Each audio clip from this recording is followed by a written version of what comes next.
बरं मित्रांनो, पहिलं वाक्य आहे ते इथे जे दिलेलं आहे त्या सगळ्या वर्ड्सची ऑर्डर लावायची आहे. मित्रांनो, या प्रकारची ज्या वेळेला वाक्य असतात ना त्यावेळेला तुम्हाला इंग्लिश समजणं हे खूप महत्त्वाचं आहे. बरं, आता हे वाक्य करत असताना पर्टिक्युलरली आपण काय बघायचं इकडे ते बघूया. तर मित्रांनो, इथे एक वाक्य दिलेलं आहे आणि या वाक्यामध्ये सगळी वर्ड्सची ऑर्डर जी आहे, ज्या फ्रेजेस आहेत, तर इथे जी काही वर्डची ऑर्डर्स आहेत किंवा फ्रेजेस आहेत त्या सगळ्यातनं त्या इकडे तिकडे म्हणजे त्यांची ऑर्डर बदली गेलेली आहे आणि आपल्याला त्याच्यामधनं खालचं वाक्य कुठलं बरोबर आहे ते ओळखायचं आहे. मित्रांनो, अशा प्रकारच्या वाक्यामध्ये ना तुम्हाला एक सगळ्यात महत्त्वाचं समजलं पाहिजे म्हणजे वाक्याचं सब्जेक्ट काय आणि वर्ब काय. जसं बघा, हे पूर्ण वाक्य एकदा वाचायचं. जसं फॉर सेल म्हणजे विक्रीसाठी, इज अ ग्रँड पियानो म्हणजे काय आहे, एक मोठासा पियानो आहे. Belonging to a foreign diplomat म्हणजे परकीय जो कोण डिप्लोमॅट आहे त्याच्या मालकीचा आहे. लिव्हिंग इंडिया म्हणजे निघणारा कोण आहे तर फॉरेन डिप्लोमॅट आहे. काय, लिव्हिंग इंडिया की जो भारत सोडतोय. आणि विथ कार्ड लेग्स म्हणजे इथे आपल्याला काय समजलं पाहिजे बघा, की सगळ्यात पहिल्यांदा की ग्रँड पियानो हा सब्जेक्ट आहे आणि तो सेलला आहे म्हणजे a grand piano is for sale असं हे वाक्य होणार आहे. मग सगळ्यात पहिल्यांदा आधी अ ग्रँड पियानो कुठं कुठं आहे ते बघायचं. तर ते तुम्हाला दिसतं की हे इथं आहे, इथं पण आहे, इथे आहे आणि इथे आहे. म्हणजे या 3 वाक्यामध्ये अ ग्रँड पियानो दिसतंय. आता क्रियापद कधी असणारे अर्थातच त्याच्यानंतर म्हणजे a grand piano is for sale. जसं इथे दिसतंय बघा, a grand piano is for sale. तसंच इकडे a grand piano is for sale. म्हणजे ही 2 वाक्य तर बरोबर आहेत हे तर आपल्याला समजतं. आता इकडे जर बघितलं तर इथे पण तसंच दिसतंय. पण मग आता पुढचं काय बघायचं आहे. तर ह्या सगळ्या मराठी वाक्य जर तुम्हाला एकदा समजलं तर तुम्हाला काय समजतं ते बघा, की एक मोठा पियानो बरोबर आहे. तो पियानो कसा आहे, विथ कार्ड लेग्स आहे म्हणजे तेच दुसरं आलं पाहिजे. म्हणजे a grand piano with card legs हे कुठं दिसतंय का, तर हे फक्त या संपूर्ण ह्याच्यामध्ये फक्त इथेच दिसतंय बघा. बास, पुढचं वाक्य वाचायची गरज नाही. हे चूक, हे चूक, हे चूक, कळते. त्यामुळे वाक्यामध्ये तिथे काय दिलंय त्याच्यामध्ये मेन सब्जेक्ट एकदा तुम्हाला समजला की वाक्याची सुरुवात कुठून करायची आहे आणि क्रियापदाची ऑर्डर म्हणजे क्रियापद हे नेहमी सब्जेक्टच्या नंतर पाहिजे. ते कुठे दिसतंय व्यवस्थित आणि ते आहे का बरोबर बघायचंय. म्हणजे जसं आपण आता इथे केलं, अ ग्रँड पियानो हा सब्जेक्ट झाला आणि इज फॉर सेल हा प्रेडिकेट झाला. मग आता या ग्रँड पियानोचीच माहिती द्यायची. मग ती माहिती देत असताना की बाबा a grand piano belonging to foreign diplomat आहे हे ठीक आहे. पण तुम्हाला मित्रांनो माहिती आहे म्हणजे समजा आता मी पेन असेल तरी सुद्धा मी काय म्हणतो, पेन विथ व्हाईट कलर असं म्हणतो ना. म्हणजे थोडक्यात काय, तर सगळ्यात पहिल्यांदा जो काही ऑब्जेक्ट असेल त्याच्याबद्दल माहिती देणारा, कळलं का, असाच शब्द आले पाहिजे, अशीच फ्रेज आली पाहिजे. ती फक्त इथे दिसते. मग पुढचं हे बरोबरच असणार बघा, कारण का इथे तर कुठे फॉरेन डिप्लोमॅटचे कार्ड लेग्स असतील का, कोरलेले पाय असू शकतात का फॉरेन डिप्लोमॅटचे, तर ते अजिबातच शकत नाही. A grand piano belonging to foreign diplomat बरोबर आहे. पण foreign diplomat with card legs म्हणजे फॉरेन डिप्लोमॅटचे परत कार्ड लेग्स असू शकतात का, नाही. हे एकदा तुम्हाला समजलं तर समजेल की फक्त हे एकमेव वाक्य बरोबर आहे. कळतंय. त्यामुळे हा पर्याय उत्तराचा आहे. पुढचं बघा, the old man was crushed. बरं, इथे प्रेपोजिशन एक टाकायचं आहे आणि द कार. तसं म्हटलं तर खूप सोपं आहे. प्रश्नपत्रिकेमध्ये इथे सगळी प्रेपोजिशन दिलेली आहे आणि इकडे विचारले द मोस्ट इफेक्टिव्ह वर्ड कुठला म्हणजे क्रशच्या नंतर असा कुठला वर्ड म्हणजेच प्रेपोजिशन असं वापरलं जाऊ शकतं की ज्याच्यामधून या वाक्याचा अर्थ खूप जास्त व्यवस्थित असा प्रगट होईल. आता बघा मित्रांनो, याच्यामध्ये सगळे जे आहे त्यातलं एक टू हे फक्त डिरेक्शन दाखवणार आहे. त्यामुळे तुम्हाला एकतर समजतं क्रश म्हणजे चिरडला गेलाय बरोबर ना. मग आता चिरडला गेलाय तर तो तिकडे टू तर येऊ शकत नाही. मग आता उरलेत हे 3. आता मित्रांनो तुम्हाला एवढंच समजलं पाहिजे, बिलो म्हणजे काय असतं तर लेवल दर्शवण्यासाठी, खालची लेवल दर्शवण्यासाठी वापरलं जात असतं. बिनीथ हे काय असतं तर असं खाली असतं म्हणजे एखाद्या लेवलच्या खाली असतं. आणि अंडर असतं ते कसं आहे तर हे असं आहे बघा, अंडरमध्ये आहे ना ते कसं आहे माहिती आहे का, हे जे काही आहे ना याच्या खाली आहे बरोबर, ते अशा प्रकारे ते अंडर आहे. मग आता बघा, एखाद्या माणूस ज्या वेळेला कारच्या खाली गेला बरोबर ना, म्हणजे ही एवढी मोठी कार आहे बरोबर आहे, ही कार आहे आणि याच्या खाली चिरडला गेलाय म्हणजे तो अंडर आहे, बिलो नाही आहे, एवढं लक्षात ठेवा. कळतंय ना? म्हणून इकडे फक्त अंडर हेच प्रेपोजिशन बरोबर येणार आहे की ज्याच्यामध्ये क्रश अंडर व्यवस्थित अर्थ त्याच्यामध्ये व्यक्त होईल. पुढचं एकदम सोपं आहे. I have completed it my self. Type of pronoun कुठलं आहे? प्रोनाऊनचे जे काही टाईप्स आहेत त्याच्यामध्ये आपल्याला माहिती आहे. आपण सर्वात शेवटी म्हणजे रिलेटिव्ह प्रोनाऊनच्या अगोदर आपण एम्फॅटिक प्रोनाऊन आणि रिफ्लेक्सिव्ह प्रोनाऊन शिकलेलो आहोत. अर्थातच मित्रांनो हे माय सेल्फ म्हणजेच हे एक तर रिफ्लेक्सिव्ह असेल किंवा एम्फॅटिक असेल. आता ते रिफ्लेक्सिव्ह आहे का एम्फॅटिक आहे हे नीट ओळखता आलं पाहिजे. ह्याच्यासाठी सगळ्यात महत्त्वाचं लक्षात ठेवा मित्रांनो, आपण काही युक्त्या तयार करत असतो आणि त्या ज्या युक्त्या तयार करतो त्या नेहमीच आपल्याला मदत करतात असं नाही. कळलं का? उदाहरणार्थ मला माहिती आहे, मला म्हणजे असं सांगितलं जातं की क्रियापदाच्या नंतर जर तुम्हाला सेल्फ आणि सेल्फ असलेलं नाऊन दिसत असेल तर ते नेहमी रिफ्लेक्सिव्ह असतं असं सांगितलं जातं. तर मित्रांनो हे जे आहेत ना, ह्या युक्त्या आहेत ना, या खूप चुकीच्या आहेत. कळलं का? हां ठीक आहे, क्लास 3च्या पोस्टला कदाचित चालतील, अर्थात चालणार नाहीतच, पण तरीसुद्धा ह्या अतिशय चुकीची पद्धत आहे. तुम्हाला मित्रांनो वाक्याचा अर्थ समजला पाहिजे आणि रिफ्लेक्सिव्ह प्रोनाऊन आणि एम्फॅटिक प्रोनाऊन म्हणजे काय हे नीट समजलं पाहिजे. बघा मित्रांनो, रिफ्लेक्सिव्ह प्रोनाऊन म्हणजे काय असतं तर ज्या वेळेला कर्ता स्वतःवर क्रिया करत असतो त्यावेळेला त्याला रिफ्लेक्सिव्ह म्हणतात. म्हणजे आय कन्व्हिन्स्ड माय सेल्फ, मी मला स्वतःलाच समजावलं. कळलं का? आय सॉ माय सेल्फ, मी स्वतःला बघितलं. इकडे ज्यावेळेला आहे ना त्यावेळी पण क्रियापदाच्या नंतर आहे, परंतु इथे मी स्वतःला बघितलं म्हणजे मी स्वतःवरतीच क्रिया केलेली आहे, बरोबर ना? म्हणून हे रिफ्लेक्सिव्ह आहे. पण I am explaining all these rules myself to you, म्हणजे इकडे मी सांगताना काय सांगतोय त्याच्यावरनं ते ठरत असतं. सगळ्यात महत्त्वाचं काय, तुम्हाला वाक्याचा अर्थ समजला पाहिजे. मी हे स्वतःहून पूर्ण केलं आहे. बघा, मी स्वतःहून पूर्ण केलं आहे. एम्फॅटिक प्रोनाऊनमध्ये काय असतं, कर्ता हा त्यांनी केलेली क्रिया ही स्वतः केलेली आहे हे ठामपणे सांगत असतो, म्हणून त्याला एम्फॅटिक म्हणतात. एम्फॅटिकमध्ये एम्फसाइज म्हणजे जोर देणे, एखाद्या गोष्टीवरती एखाद्या क्रियेवरती जोर देणे, यासाठी एम्फसाइज हा वर्ब वापरला जात असतो. मग तसंच इकडे आहे, एम्फॅटिक प्रोनाऊनमध्ये कर्ता स्वतःच ती क्रिया करतोय हे सांगत असतो.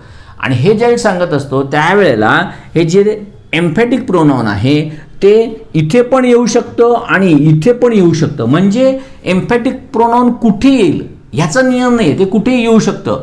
वाक्याच्या अर्थावरून तुम्हाला समजलं पाहिजे की ते रिफ्लेक्सिव्ह आहे का एम्फॅटिक आहे. जसं या वाक्यामध्ये तुम्हाला समजतं की मी स्वतः हे पूर्ण केलेलं आहे, म्हणजे मी स्वतः म्हणजे आपण स्वतः म्हणजे मीच स्वतः ठामपणे सांगतोय, म्हणून हे एम्फॅटिक प्रोनाऊन आहे, म्हणून हे उत्तर येणार आहे. समजतंय? पुढचं बघा, ह्याच्यामध्ये सगळ्यात महत्त्वाचं इथे काय दिले बघा, याच्याबरोबर इकडे 4 पर्याय दिलेले आहेत. मित्रांनो, रिसेंटली किंवा लेटली ही ज्या वेळेला ॲडव्हर्ब्स वाक्यामध्ये वापरली जात असतात त्यावेळी तिकडे नेहमी प्रेझेंट परफेक्ट म्हणजे पूर्ण वर्तमान काळच वापरावा लागतो. इथे मात्र पूर्ण वर्तमान काळाचे 2 पर्याय दिलेत बघा, पहिला पण दिलेला आहे, 4 नंबर पण दिलेला आहे. कळलं का? मग अशा वेळेला तुम्हाला काय समजलं पाहिजे की दिलेलं वाक्य हे ॲक्टिव्हचं आहे का पॅसिव्हचं हे समजणं खूप महत्त्वाचं आहे. कारण का बघा, इथे जी क्रियापद आहे ना ते ॲक्टिव्हमध्ये आहे आणि इथलं जे क्रियापद आहे हे पॅसिव्हमध्ये आहे. मग तुम्हाला वाक्याचा अर्थ समजला पाहिजे की ह्या वाक्याच्या अर्थामध्ये असं म्हटलेलं आहे की अलीकडेच तू खूप काळ सोशल वर्कमध्ये घालवलेला आहेस. तू घालवलेला आहेस म्हणजेच घालवणारा तू आहेस, म्हणजे वाक्यामध्ये कर्ता आहे. मग कर्ता आहे तर तिथे पॅसिव्हचं क्रियापद घेऊन चालणार नाही, म्हणजे तिथे हेच आलं पाहिजे. समजतंय? पुढचं बघा, हे पण एकदम सोपं आहे. Forgive us as we forgive our enemies. मित्रांनो, हे इथे कंजंक्शन म्हणून आलेलं आहे. कळतंय मित्रांनो? ज्या वेळेला ॲज हे कंजंक्शन म्हणून असतं त्यावेळेला आणि फक्त ॲडव्हर्ब क्लॉजच असतो, नव्हे तो फक्त ॲडव्हर्ब क्लॉजच असतो. तर ॲज कंजंक्शन दिसलं तर सगळ्यात सोपं म्हणजे ॲडव्हर्ब क्लॉजला जायचं आणि टिकमार्क करायचं. कळलं? एवढं सोपं आहे. परंतु मित्रांनो लक्षात ठेवा, ह्याच्या ऐवजी जर हा टाईप ऑफ ॲडव्हर्ब क्लॉज कुठला आहे म्हणजे ॲडव्हर्ब क्लॉजचा कुठला प्रकार आहे हे जर दिलं असतं तर मात्र इथे वाक्याचा अर्थ समजणं हे खूप महत्त्वाचं ठरतं.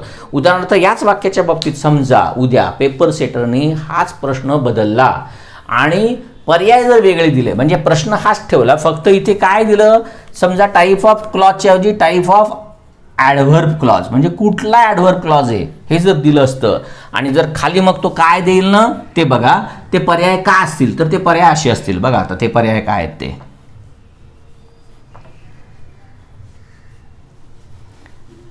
मग इथे तो देईल ॲडव्हर्ब क्लॉज ऑफ टाईम, मग दुसरं देईल ॲडव्हर्ब क्लॉज ऑफ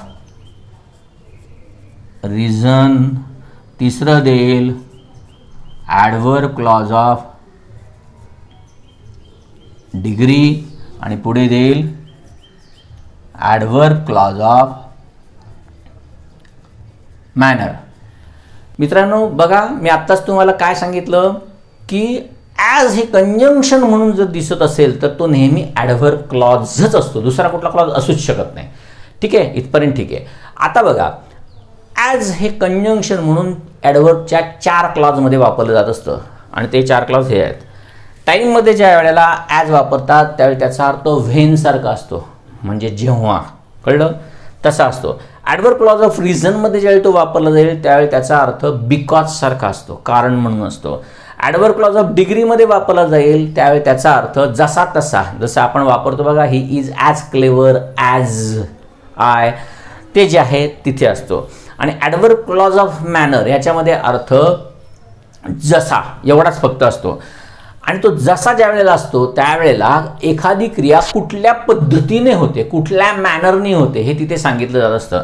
जसं बघा इकडे forgive us as we forgive our enemies, या वाक्याचा अर्थ तुम्हाला समजला तर आम्हाला क्षमा करा जसे आम्ही आमच्या शत्रूंना क्षमा करतो. म्हणजे इथे जसं आलं. आणि आता इथे जर प्रश्न विचारला कसं माफ करायचं, तर कसं माफ करायचं, तर जसं आम्ही आमच्या शत्रूला माफ करतो तसं. म्हणजे इथे जसंही तुम्हाला मॅनर दिसतो, कळतंय का, म्हणून हा फक्त ॲडव्हर्ब क्लॉज ऑफ मॅनर येतो. मित्रांनो, हे सांगण्याच्या मागचं कारण एवढंच आहे की प्रश्नपत्रिका सोडवायची असते किंवा प्रश्नपत्रिका ज्यावेळेला तुम्ही समजावून घेत असता त्यावेळी तुम्हाला हेही बरोबर समजलं पाहिजे की ह्याच्यानंतर हा प्रश्न कशा प्रकारे परत दिला जाईल आणि त्याच वेळेला सिमिल्टेनियसली तुमचा त्या वेगवेगळ्या अस्पेक्टवरती पण विचार झाला पाहिजे आणि तो कशा प्रकारे करतात, अभ्यास कशा प्रकारे केला पाहिजे हे तुम्हाला समजेल. आणि तो वेगळ्या प्रकारचा जो अभ्यास आहे, जो वेगळा अस्पेक्ट ठेवून किंवा पेपर सेटर ह्याच्यावरती अजून फिरून प्रश्न कसा टाकू शकतो हे ज्यावेळी तुम्हाला समजेल ना त्यावेळी तो अभ्यास परिपूर्ण होणार आहे. उदाहरणार्थ इथे पण बघा ना, इथे तर दिसताना आता मी तुम्हाला सांगितलं अंडर बरोबर दिसतंय, पण तुम्हाला हे माहीत असलं पाहिजे की बिलो हे लेव्हल दर्शवण्यासाठी वापरतात. बिनीथ हे एखादं ॲबस्ट्रॅक्ट काही एखादी गोष्ट असेल ना तर त्याच्यासाठी वापरलं जात असतं. जसं मी म्हटलं, she married with a man beneath her dignity, कळलं का. मग बिनीथ हर डिग्निटी म्हणजे तिच्या प्रतिष्ठेपेक्षा कमी प्रतिष्ठित असलेल्या माणसाबरोबर ॲबस्ट्रॅक्ट आहे, कळलं का. बिनीथ हे आता जनरली फक्त साहित्यामध्येच वापरलं जातं, बाकी इव्हन बोलताना सुद्धा त्याचा सहसा कधी उपयोग केला जात नाही. सांगायचं एवढंच आहे की बिनीथ हे सहसा तुम्हाला परीक्षेमध्ये विचारणार नाहीत मोस्टली, म्हणजे मला सांगायचं एवढंच आहे. आणि अंडर म्हटल्यानंतर एखादी म्हणजे खालीच आहे, जसं झाडाखाली म्हटल्यानंतर कसं आहे तसंच आहे, बस खाली, गाडी खाली, ट्रेन खाली, हे जे खाली आहे, कळलं का. त्यासाठी अंडर हे एकमेव योग्य प्रिपोजिशन आहे. आणि टूचा उपयोग तर तुम्हाला माहिती आहे मित्रांनो की दिशा दर्शवण्यासाठी करत असतात, कळलं. त्यामुळे बरोबर तुम्हाला ज्या वेळेला तुम्ही ही प्रश्नपत्रिका बघत असता, सोडवत असता, त्यावेळी उत्तर समजणे जसं महत्त्वाचं आहे तसं बाकीचे का उत्तरं किंवा बाकीचे पर्याय का बरोबर नाहीत हेही समजणं महत्त्वाचं असतं. आणि त्याच वेळेला तुम्हाला समजेल की माझा हा वेगळ्या प्रकारचा जो अभ्यास आहे, म्हणजे असं नाही तर असं आलं तर काय बाबा, मग हे का चूक आहे, मग ते का चूक आहे तर ते कुठं असतं बरोबर असतं, हे सगळं तुम्हाला एकाच वेळेस समजणं म्हणजेच प्रश्नपत्रिकांचं तुम्ही ॲनालिसिस व्यवस्थित करताय आणि ते नीट समजावून घेताय असा त्याचा अर्थ होत असतो. ठीक आहे, पुढचा भाग बघूया. पुढची वाक्य बघा मित्रांनो. पहिलं वाक्य जे आहे याच्यामध्ये दिलेलं वाक्य ॲक्टिव्हचं आहे आणि वाक्य पॅसिव्ह करायला सांगितलेलं आहे. मित्रांनो, पॅसिव्हचं ॲक्टिव्ह किंवा ॲक्टिव्हचं पॅसिव्ह करणे तुम्हाला खूप सोपं जातं आहे, मला माहिती आहे. तरी पण आपण इकडे बघूया काय आहे. तर इकडे हा सब्जेक्ट आहे, हा वर्ब आहे आणि हा ऑब्जेक्ट आहे आणि तसंच हा पण ऑब्जेक्ट आहे. हा डायरेक्ट ऑब्जेक्ट आहे, हा इनडायरेक्ट ऑब्जेक्ट आहे. म्हणजे तुम्हाला दोन्हीपैकी कुठल्याही ऑब्जेक्टवरनं वाक्य तयार करता येतील. अर्थात तुम्हाला काहीच करायचं नाही, तुम्हाला फक्त बघायचं आहे. थोडक्यात हे 2 ऑब्जेक्ट आहेत, मग या 2 ऑब्जेक्टमध्ये तुम्हाला दिसेल बघा मित्रांनो, इथे हे ऑब्जेक्ट घेतलेलं आहे, पण हे ऑब्जेक्ट जर इथे घेतलं असलं तरी हा ॲक्टिव्ह व्हायचं म्हणून याला सरळ पहिल्यांदा चूक देऊन टाकायचं. दुसरं आता उरलं हे ऑब्जेक्ट आणि हे ऑब्जेक्ट तुम्हाला या 2 ठिकाणी दिसतंय.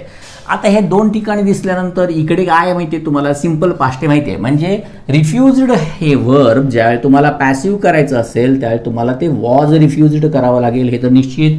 कारण का ॲडमिटन्स हे ऑब्जेक्ट एकवचनी आहे, त्यामुळे ॲडमिटन्स वॉज रिफ्युज्ड आणि मग नंतर याला to him by the guard हे वाक्य तुम्हाला बरोबर दिसतंय. कळतंय? इतकं सोपं वाक्य दिलेलं आहे.